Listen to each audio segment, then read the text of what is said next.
section out as what we call the question and answer period, and if any of you have any questions you would like to yell out, just raise your hand and scream them out. We'll see what we can do with them. What's your impression of education in America?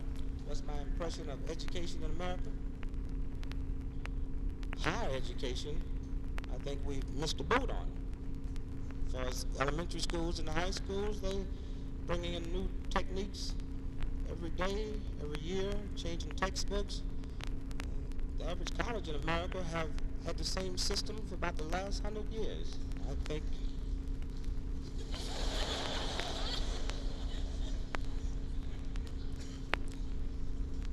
either flipping out. And I think it's about time that today we, in the colleges in the United States, need to wake up. For one, there's absolutely no need for a final exam at the end of every semester.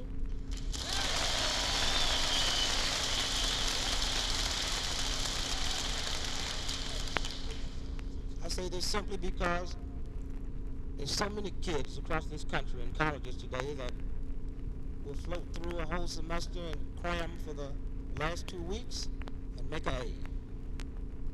What a marvelous thing, and what top minds would we produce if you gave an exam at the end of the 4 years, which means you'd have to cram for 4 years. We might not graduate as many, but for every one that would come out would be equal to 20 that's coming out now.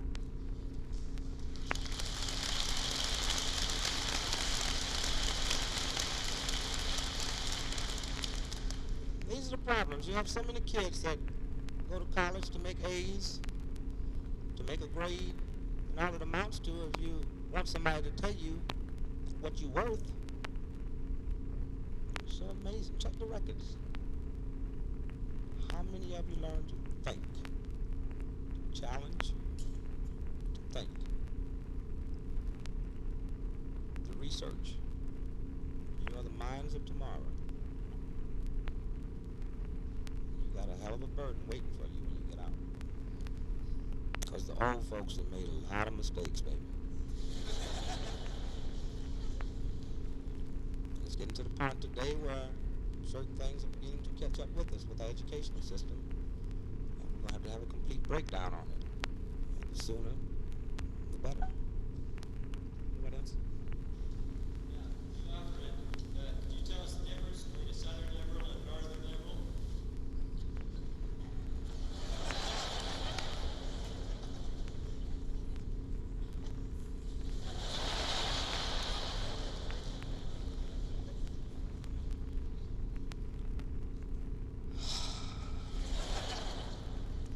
Difference between a Southern liberal and a Northern liberal. I actually don't really see too much difference in the two of them. Most of the liberals say, what can we give you tomorrow? And the people that's hung up in this minority struggle is saying, give it to me today. The Constitution of this great country mentions nothing about tomorrow. It says today. This is what more people are beginning to wake up to today. The Northern liberal and the Southern liberal, to me, represents the third man in a fist fight.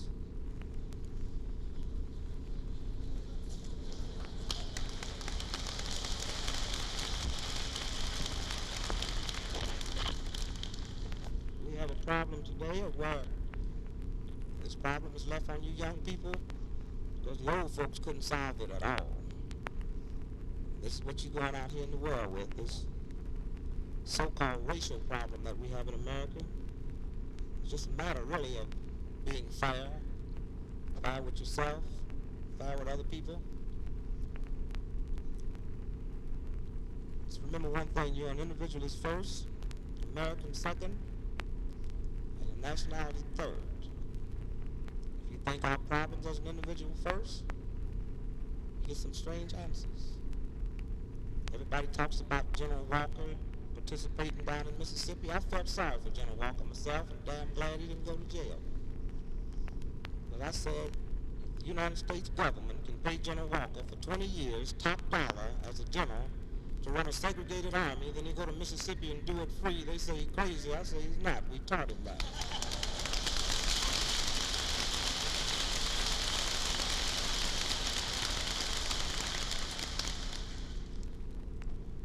Everybody said, what a disgrace. The Mississippi cops didn't look for a race ride. I said, what's the difference in a Mississippi cop not looking for a race ride and a northern cop not looking for a bookie or a dope pusher? It's just two cops that didn't do their work first before you inject anything into it.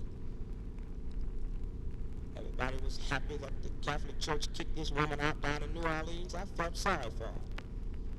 Because when the church can go along with a racially segregated school to the year 1962, then they ought to let her go along with them till her daughter graduates.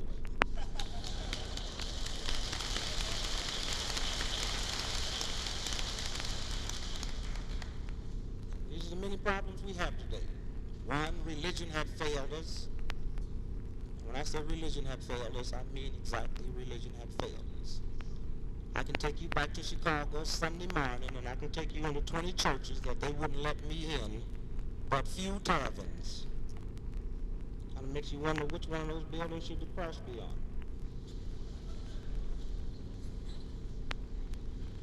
Now, religion had definitely failed us. The day you young people start thinking, maybe the religious leaders will straighten up. Preach 24 hours a day, thou shalt not kill. This is good if you're going to protect me with this theory. Don't preach to me, thou shalt not kill, and the minute America gets into war, they knock that Bible out of your hand and my hand and send both of us over there. Call me a soldier and you a chaplain. I want to know what's the difference. A man break in my house and rape my daughter, my wife, and you tell me thou shalt not kill. You okay me to go lay on some cold ground and shoot at some cat I never met before that might not do the things this guy done to me. So religion has failed. Every time we look around, we talking about missionary work going up on the Indian reservation. That's a disgrace. You ought to go up there and bring them down.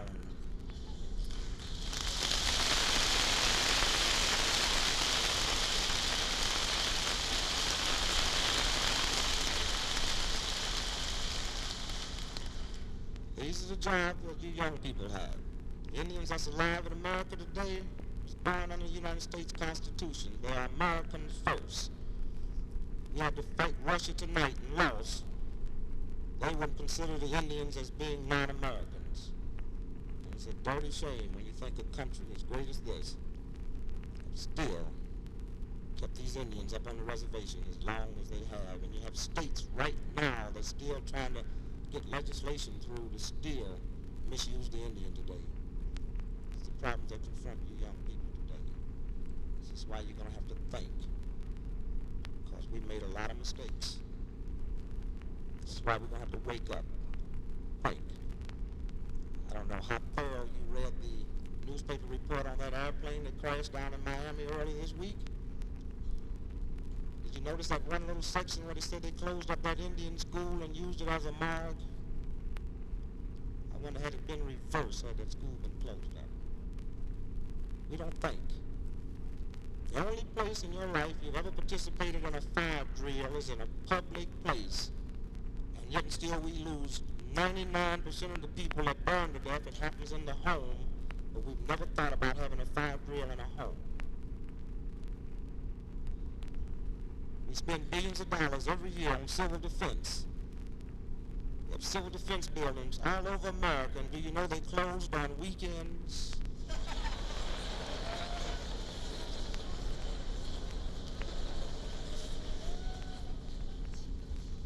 Like Khrushchev just fights a 5-day week.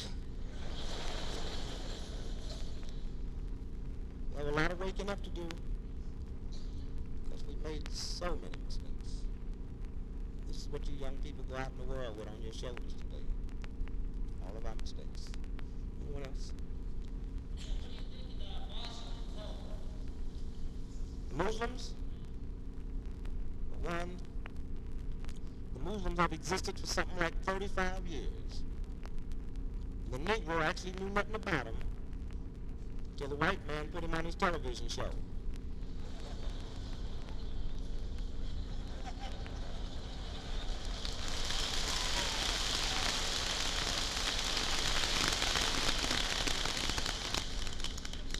25 years the Muslims have been in existence. And we didn't know anything about it until the leading white universities in America started inviting them on campus to speak. Not one Negro college in America ever had a Muslim on campus to speak. This is a myth. I don't know why.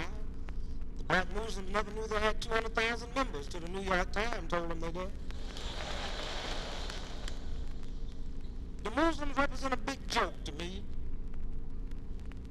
because all my life I've been told, leave that switchblade at home, quit drinking and acting a damn fool, and leave that white woman alone and we'll accept you. The Muslims decided to do that and they called it un-American. So the Muslims represent a corn on my foot. If you have a corn on your foot and you go to the best foot specialist in the world and he removes that corn, if you put it back in that tight shoe, you're going to get another corn. So what do you want to get rid of first, the shoe or the corn?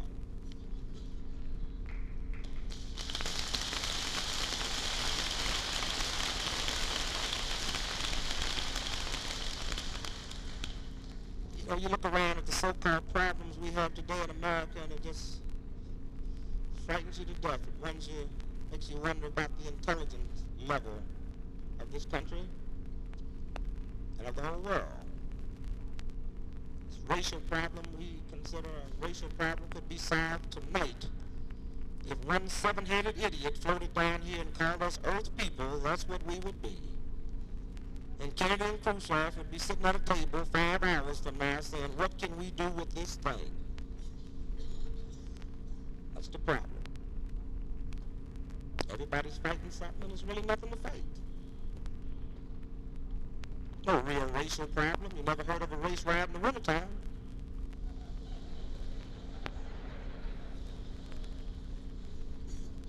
If you lived in the state of Illinois and you decided to drive your car to certain sections of the South, where they see that Illinois license plate and underneath it, Land of Lincoln, they would shoot through your car. But they won't get rid of the $5 bills that have Lincoln's picture and his name on them. So it's amazing, this great problem we're supposed to have, it really don't exist. And it could be solved tomorrow. But we passed the buck on it. So, well, it's not me, the old folks teach us hate. Old folks can't tell you who to marry. If your parents can't teach you who to love, you know damn good well they can't teach you who to hate unless you kind of want to do it a little bit yourself.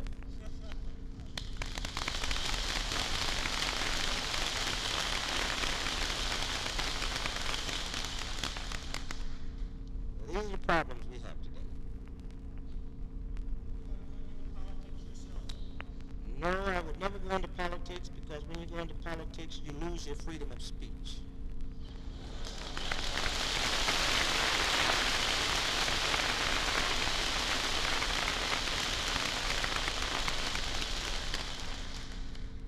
It's a lot different when you have to think for a group of people than it is when you think as an individual.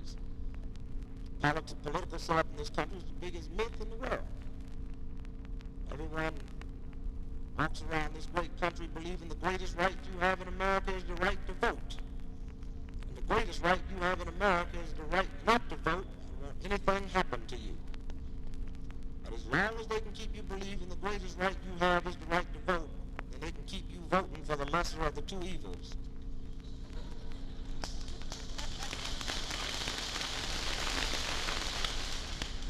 That's why we can't get good government from the national level to the state level to the local level. Because we're so busy believing the greatest right we have is the right to vote. So, well, he's no good, but he's better, so you put him in so he don't steal all the money.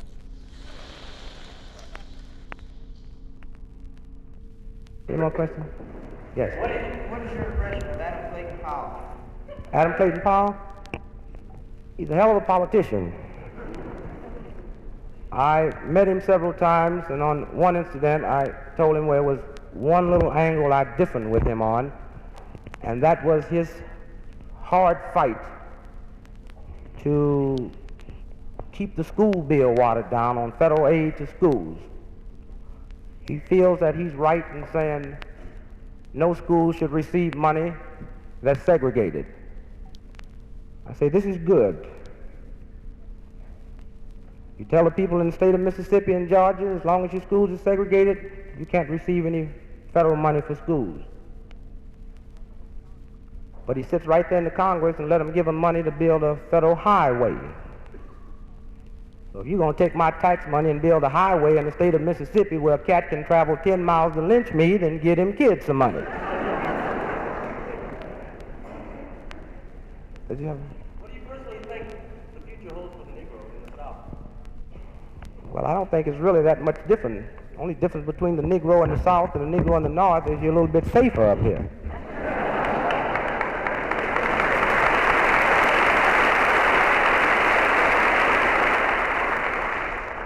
In the South, they don't care how close the Negro gets as long as he don't get too big, and up north, they don't care how big the Negro gets as long as he don't get too close. We look down and we talk about the South. You realize the state of California has more segregated schools than Georgia, Alabama, and Mississippi put together? Because if you have segregated schools, you have to have segregated neighborhoods. And wherever you have racial tension, you have people that can't think. You say a Negro problem, there's no Negro problem in America. Show me a Negro problem in America and I'll show you dumb white leadership. Governor Barnett, any incident you find, we don't control anything. So we can't have a problem.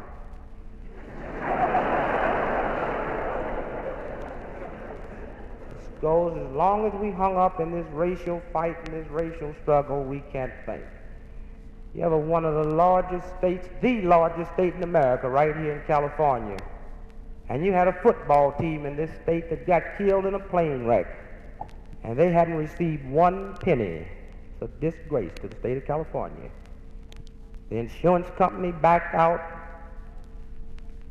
The airline went bankrupt. And the state said we didn't have anything to do with it. But if one of your athletes in this school here go to Michigan and stick up a bank, the state boys will be here talking to the president. You have all those kids that got killed on that plane wreck representing this state of California in a football game, and this great state of California is fixing to adopt Chile and have forgot about their own.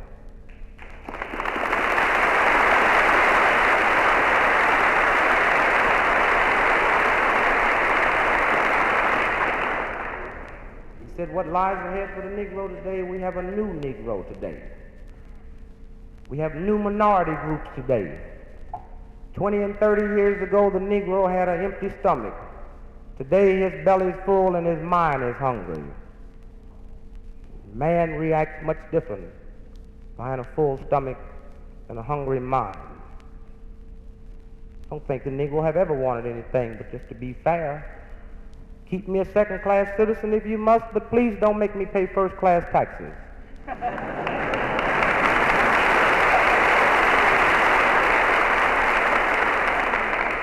Send me to the worst schools in America if you must, but when I go in to apply for a job, please don't give me the same test you give that white boy. Give me the roughest job in the steel mill right next to the furnace, but please don't go out and tell people I stink. It's a matter of being fair. Time I pick up the paper, I read about a Negro crime rate. I say, what Negro crime rate? John Graham put 40 sticks of dynamite in his mother's luggage and blew up a whole plane. Every time Bobby Kennedy mentioned the syndicate, it's not us. I say, what Negro crime rate? In the history of the world, man has always had 3 ways to survive: work, bar, or steal. You don't give me a job, won't put me on relief, I'll take it from you. This is human nature. All we want is to be fair. Every time you pick up the paper, you read about Negro women with illegitimate kids, and who wrote the article? Some chick living in a neighborhood where they got abortion credit cards.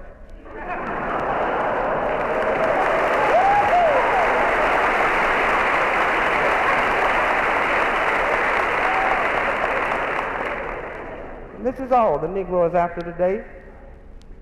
Negro walk downtown and steal something, he's a rogue. White guy go downtown and steal something, he's a kleptomaniac. We draw the line. We forget there's not a Negro crime rate. It's an American crime rate. It's not Negro women with illegitimate kids. It's American women with illegitimate kids. We are Americans. The only time the average Negro becomes an American is when he leaves the country. Then he becomes an American. We are fixing to go to Russia to run a track meet. The American track team will run against the Russian track team. And it's a disgrace to think a Negro can go to Russia and run in an integrated track meet, but he can't go to the state of Louisiana because they have a law that prevents integrated sports. These are the problems we have to do.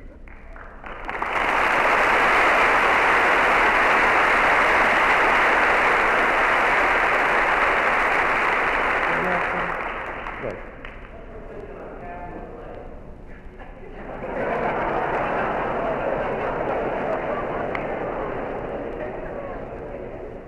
I like all fighters, man. That's the only way we can get Negroes on television is Saturday night fighting.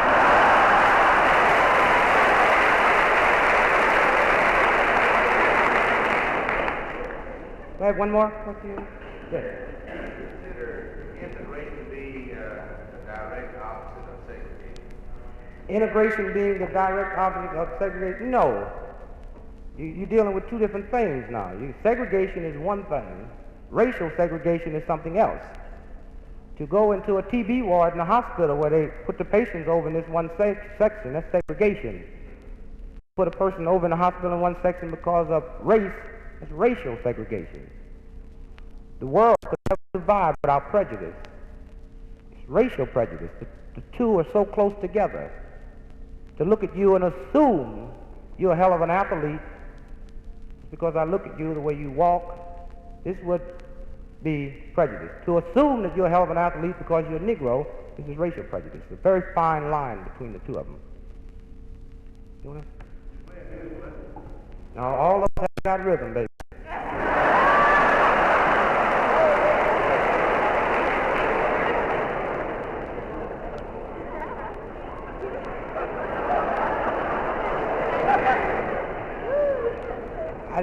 I'm sorry.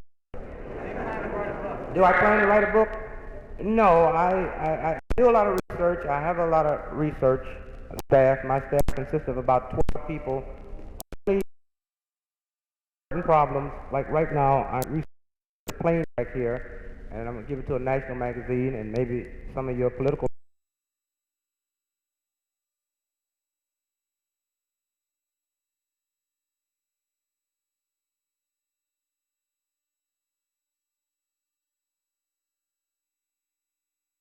in the state of Mississippi is absolutely unbelievable. I found out about a young man by the name of Clyde Kennard. I don't know if any of you in the house is familiar with this case. This is a Negro that registered to go to the University of Southern Mississippi 3 years ago. The day he walked on campus, they found $5, 5 sacks of stolen chicken feed on his farm. The next day he was sentenced to 7.5 years at hard labor in the Mississippi State Penitentiary. When I found out about this, I sent my team of researchers into Mississippi. It was very shocking, the things we found out.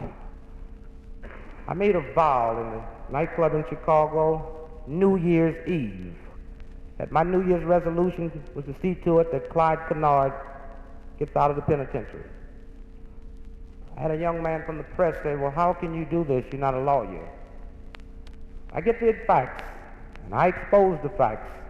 America will get him out. This is the faith I have in America.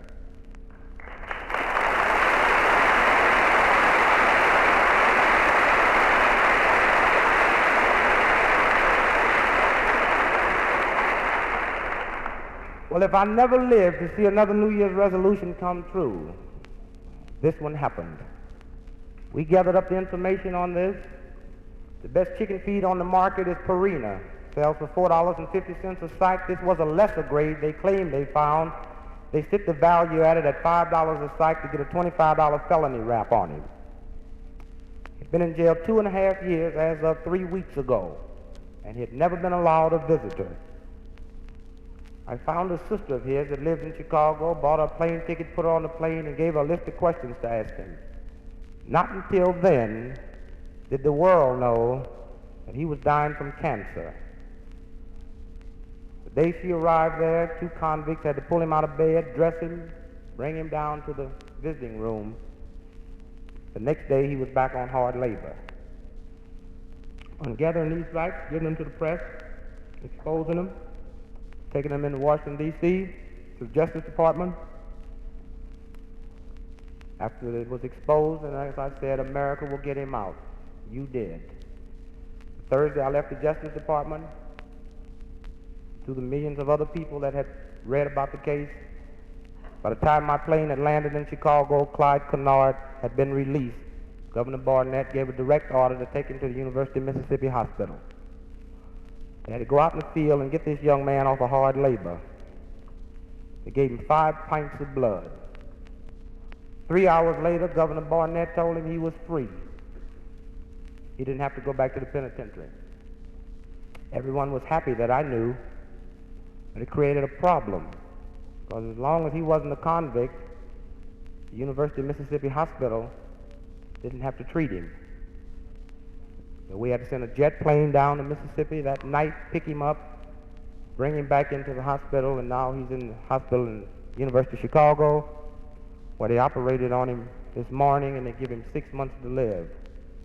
But he's out. These are the things that's going on, not in the state of Mississippi, but in America. I just airlifted something like 14,000 pounds of food to an area in Mississippi where the average white man makes $300 a year. $300 a year. And we can't load our care packages on these foreign planes quick enough. This is what's going on in the state of Mississippi today. This is what's happening in America today. When you get aggravation in one Jewish temple, when they riot in one American school, peoples all over the world are led to believe that this happened every hour, every second in America. This is the job you young people have. Change the image of this country, because these monsters are beginning to slip up on us every day. A white man in America will go to Moscow, Russia, and walk all over Russia, pitch black midnight, and tell Khrushchev to go to hell, but he's scared to come in a Negro neighborhood after dark, and he owns it. These are the problems we have. This is what you're going out to the world. What do you think of the John Birch Society? And you're going to have little organizations that spring up as long as you have a democracy. Everyone worries about the American Communist Party. Do you realize there's not one American communist you could give $10 million to and tell him to go to Russia? He wants to be a communist under this good constitution.